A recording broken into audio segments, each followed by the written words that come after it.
When I was 15, my parents bought an island. No, they didn't win the lottery and run off to some pristine tropical isle, but I think they would have wanted to. Instead, they worked long hours, saved every penny, and found a small island for sale, located in an inlet on the northeast coast of the United States. The island was just big enough for one small cottage and, according to the ad, had been mainly used as a summer rental. My parents wanted to move in year-round, and they made the final purchase just before I started my sophomore year of high school. I can't say I was thrilled to be whisked away from the town I grew up in and the friends I had seen since kindergarten, but it was my parents' lifelong dream, and I couldn't let them down. The island was far enough away that we didn't get a chance to visit before we moved in. Mom and Dad fell in love with it based on pictures alone, and I just went along with it. Summer was fading fast when we moved in. The days were warm, but the nights carried a bite of cold. Luckily, the cottage was furnished, so all we needed to carry over on the bare metal motorboat was clothing and necessities, along with a small selection of kitchen utensils. As we crossed the water, I compared the pictures from the ad to the reality of the island. The water was murkier, the island smaller, and the air was heavier. That's strange to say, isn't it? How can you tell what the air should feel like from a picture? But that's just how it was. The pictures of the cottage looked sunny and fresh, but in person it felt like a smothering haze hung over the island. My mother and father didn't pick up on what I'd sensed. On the contrary, they got more excited the closer we got to the island. Mom could barely contain herself as Dad docked the boat. She leapt from the craft the second we reached the old run-down pier and ran up the hill to the cottage. "Oh, Elijah," Mom said, her hands clasped over her chest. "This will be your room." She was on the second floor at the landing, watching me with misty eyes. I got an odd feeling looking at her, like she'd been out of place her whole life, and now she was somewhere she finally belonged. "No kidding," I said.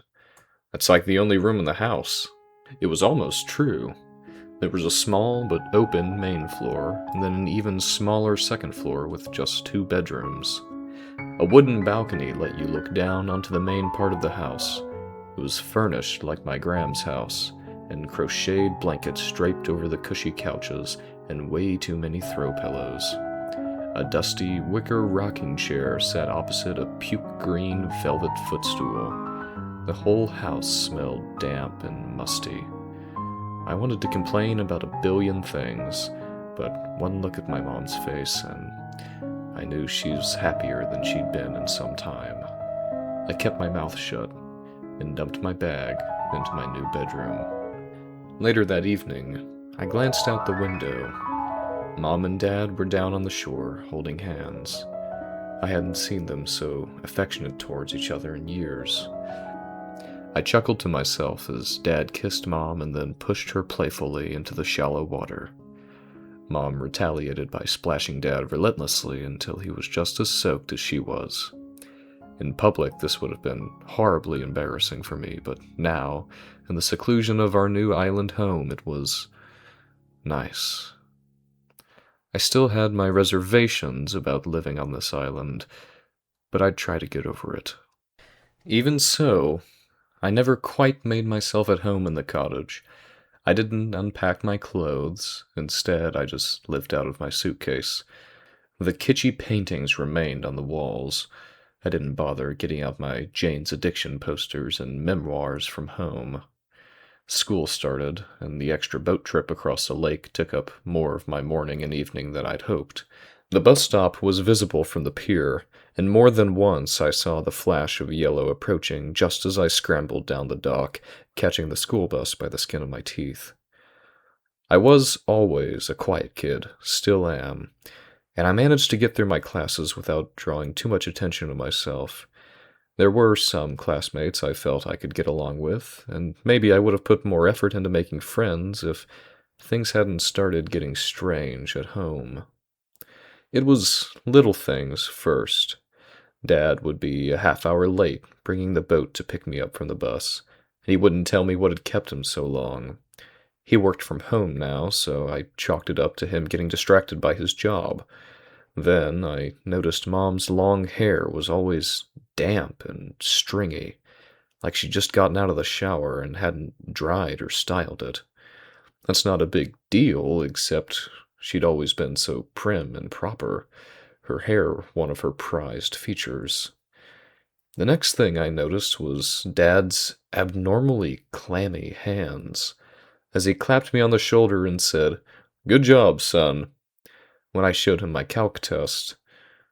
I know that sounds crazy, that I'd be bothered by one clammy pat on the back, but it just sent a shudder through me that I couldn't help but say something. "Did you just take a shower?" I asked. "Not since last night," Dad replied. "Why?" I looked at his hand. His fingers were pale and pruny. "Were you swimming?" Something flickered across Dad's face, and he smiled. "Of course not. The water's freezing." I said, dismissing the subject, but after that I remained observant. At dinner that night, I noticed Mom's hands were pruny too, and her hair was damp again. I'd been in the house the whole time, so I know she hadn't used the sink or shower recently. Had they actually been swimming in the frigid water? And if so, why would they lie about it? And why was it bothering me so much? The next week or so was uneventful, although it seemed like every time I saw my parents, they'd look like they'd just been in the water. They were evasive, but on the surface, they were the same old mom and dad I'd always known. I decided to let it go. Until the first day of October. I'd just gotten off the school bus and sighed when I saw Dad wasn't waiting for me.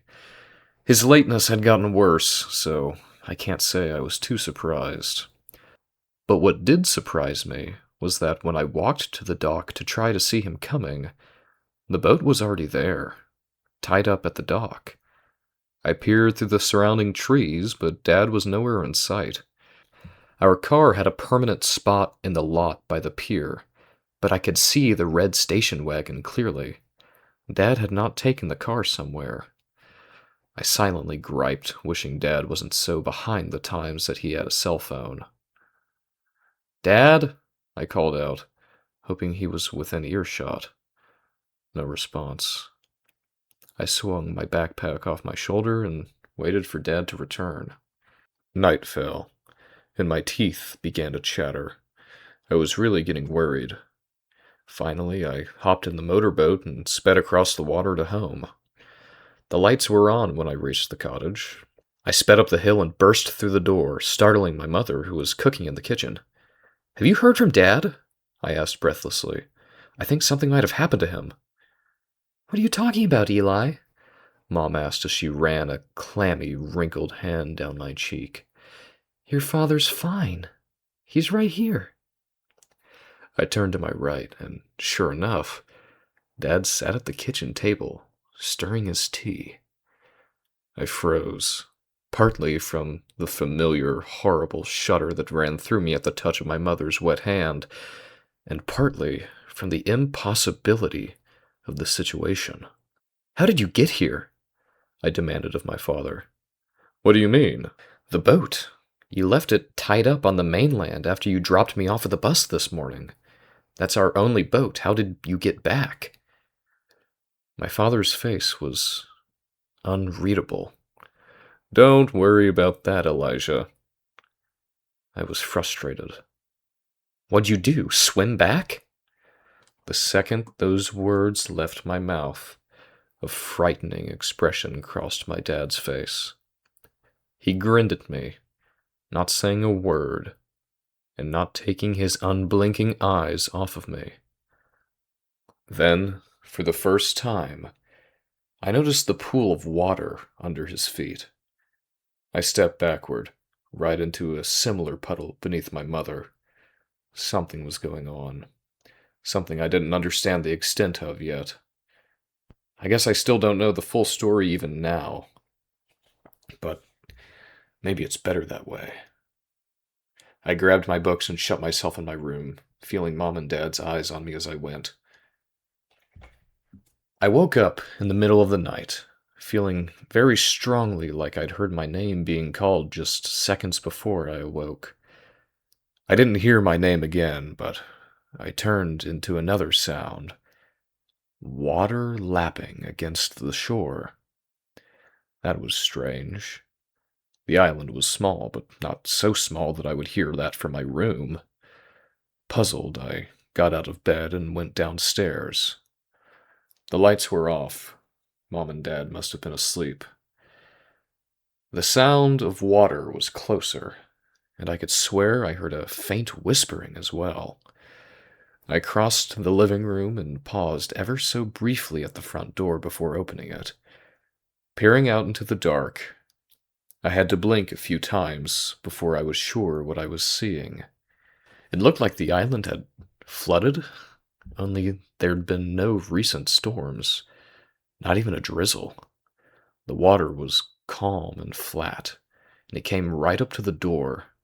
It was dark, so dark, that I couldn't even see the wooden porch that used to be barely an inch below the surface. Moonlight glinted off of the surface. As my eyes adjusted, I could see out across the island. Well, all I could actually see of the island was trees jutting out of the water. It was a good thing our house was on the highest point of land, otherwise it would have been underwater too. Across the water, just past a clump of trees, came a strange giggling. I think I might have been scared if I weren't half convinced this was all a dream. I'm still not sure. But I narrowed my eyes, trying to see who or what was laughing from out in the darkness. It sounded like two separate voices. As I watched, two heads, half submerged below the water, swam out from behind the trees. They were turned away from me so that I couldn't see their faces. But who else could it be other than my mom and dad? Why were they out swimming in the flood? The quiet splashing of the water seemed to mesmerize me, and a thought crossed my mind. Why don't I join them? I almost took a step into the murky water, when a second thought flitted its way into my brain. That outcropping of trees where my parents were swimming was on the north side of the hill, which rose about as high as the main floor of the house. The water couldn't be deeper than an inch or two in that spot. How could my parents be swimming there with all but their heads beneath the surface?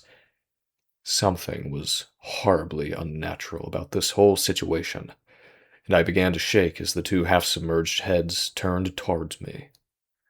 Mom and Dad stared hungrily at me and began to rise from the water. I slammed the door shut and ran back to my room, locking it behind me and hiding under the covers. The next thing I knew, it was morning. Sunlight streamed through my window, erasing any fear I'd felt from that strange dream. I looked at my alarm clock and cursed when I realized I'd slept in. If I hurried, though, I could still catch the bus. I threw on my clothes and called for my dad. My voice echoed through the house, but I didn't hear a response. I didn't hear any other sounds at all. "Dad, you have to take me to the bus!" Silence. I checked their room. The bed was empty. Rushing out the door, backpack in hand, I ran down to the dock. The boat was gone. Had they gone somewhere without me? I shook my head. They'd barely set foot on the mainland since we'd moved. Plus, why would they leave me here on a school day? I ran around the tiny island, but there was no sign of my parents. After some time, I ended up back at the dock. Across the water, I saw a flash of yellow as the school bus drove up to the bus stop, paused, and continued down the street. I slumped down on the ground, and the horror from last night flooded back into my mind. I could clearly see Mom and Dad's faces in my memory as they rose from the water. There was something terribly wrong with them. At the same time, I chided myself. It was just a dream. Of course the island didn't flood overnight. The ground was as cold and dry as it had ever been. But then where were my parents? I went back to the house and waited for my parents to return home. They hadn't returned to the island by nightfall, and I was at a loss for what to do. So, rather than do much at all, I went to my room, and after several hours, I fell asleep. I awoke with a creeping sense of dread. I kept my eyes closed, though I could tell it was still dark out. My scalp tingled, and I recognized a chilling sound: the lapping of water right below me. I shot up straight in the bed and looked around. My room was flooded. But how? I was on the second floor. Feeling numb, I surveyed the room. The water had risen to just barely above floor level, and it sloshed ominously around the legs of my bed. Then my hair stood on end as I heard a familiar giggling. It was close, splashing, coming from my closet. I jumped and cowered onto the furthest corner of my bed. I strained my eyes, trying to see into the blackness. There was a stirring, a flutter of movement from behind the closet door. Then I watched in horror as two heads swam out from the shadows, the water coming to just above their lips. Mom and Dad. It was impossible. My parents looked like they were swimming in deep water, but it couldn't be. Not in my barely flooded room, but as they were, advancing towards me in the dark. Mom was the closest, and our eyes locked. I couldn't turn away. As the first wave of ripples hit my bed frame, I snapped out of my trance. I tried to jump away, but my feet caught in the sheets. With a sharp yell, I toppled backwards off the bed. I expected to hit the hard, wet floor, but instead, I plunged into deep water. The cold shocked my system, and for an agonizing minute I couldn't tell which way was up. I floundered, kicking helplessly, and finally broke the surface. Sputtering, I looked around. I was in the middle of the inlet, far from the shore. I had no idea how I'd gotten there, but as the cold set into my joints, I knew I had to reach solid ground or I'd drown. Clouds had blotted out the moon, but I saw lights from the island. No sign of flooding, I might add, and began to swim toward it. Then my common sense kicked in. I could not go back. The mainland was much, much further, but I just couldn't bring myself to return to the cottage. Turning away from the island, I started to make my way to safety. I wasn't a very athletic guy, and I began to tire quickly. My muscles weakened and then cramped. I feared I wouldn't make it. Still far from shore, my progress slowed to a stop. I floated in the pitch-black water, both physically and mentally exhausted. I wasn't going to make it. At least, that's what I was thinking when I felt it. A soft brushing of fingers down my leg. I flailed wildly and almost sunk below the surface in panic. What finally got my limbs kicking properly was the sight of a graying hand reaching toward me from the murky depths. The next thing I knew, I was dragging myself up onto the rusty dock ladder. I'd made it. The relief didn't last long, as I realized I'd have to explain to someone what happened. Good thing I was a decent enough liar. The next few months of my life were filled with legal matters and investigations, as my parents were never seen again. Well, almost never. It's been a few years since that incident, and I finally got my life back on track. I moved out of my Gram's house into my own apartment, and I now balance my life between work and classes. But something odd has been happening the past few nights. I wake up in the dead of night with that odd feeling like someone said my name. At first, I ignored it and went back to sleep. But last night, I heard giggling outside my window. I got out of bed to take a look. The street below was flooded, but barely. And there, In the yellow glow of the street lamp were two heads, just peeking out of the surface of the water. My parents want me to return home. Hi everyone, thank you so much for watching if you made it this far. This is my first video, so I'm certainly open to any comments and criticisms y'all may have, so please let me know what you liked or didn't like down in the comment section. Also, feel free to suggest any stories y'all may want to hear. It doesn't have to be exclusively creepypastas or anything like that. I'm open to doing some true stories as well. Anyway, thank you again for watching, and see you next time. Goodbye.